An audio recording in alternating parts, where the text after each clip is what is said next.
বিসমিল্লাহির রহমানির রহিম।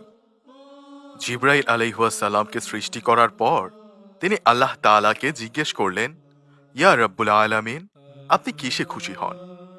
মহান আল্লাহ তাআলা জানিয়ে দিলেন, আমি সবচেয়ে বেশি খুশি হই আমার বান্দা যখন আমাকে সিজদা করে।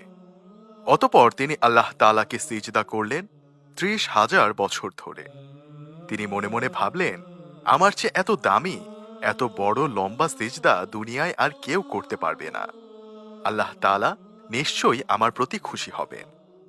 তিনি অনেক আশা নিয়ে আল্লাহ তাআলার দিকে তাকিয়ে রইলেন, কিন্তু আল্লাহ তাআলার পক্ষ থেকে কোনো খুশির বাণী জানানো হলো না। তিনি আল্লাহকে জিজ্ঞাসা করলেন, ইয়া রাব্বুল আলামিন, আমি যে এত লম্বা সিজদা করলাম, আপনি কি আমার সিজদায় খুশি হননি? আল্লাহ তাআলা জানিয়ে দিলেন, জিবরাইল, তোমার জবাব আমি দেব, তার আগে তুমি আরশে আজিমের দিকে তাকাও।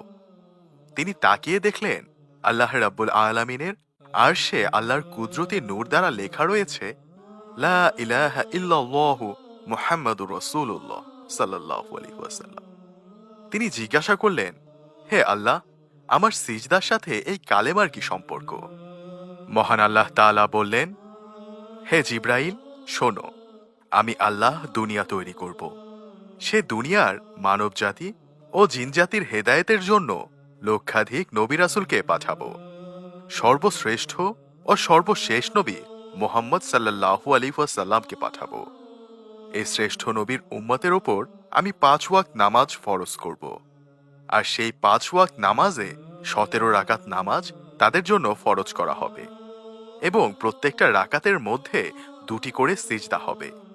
আর প্রত্যেকটা সিজদার মধ্যে সেই শ্রেষ্ঠ উম্মত সুবহানা রব্বিয়াল আলা পাঠ করবে।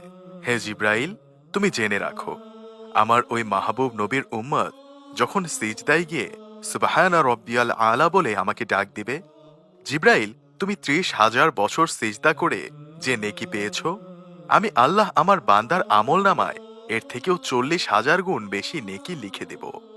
সুবহানাল্লাহ। এই জন্য হযরত মুসা আলাইহিস সালাম কেঁদে কেঁদে বলেছেন, আল্লাহ, আমাকে ওই নবীর উম্মত বানিয়ে দিন যে নবীর উম্মত এক সিজদায় জিবরাইল আলাইহিস সালামের সারা জীবনের ৩০,০০০ বছরের নেকি নিয়ে গেল।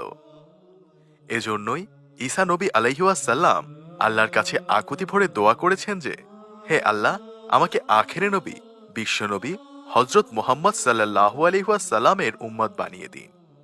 আল্লাহ তার সেই দোয়া কবুল করেছেন, যার ফলে এই শেষ জামানায় যখন পৃথিবী ধ্বংসের দ্বার প্রান্তে চলে যাবে, তখন আমাদের মধ্যে আসবেন সৈয়দুনা ঈসা আলাইহিস সালাম।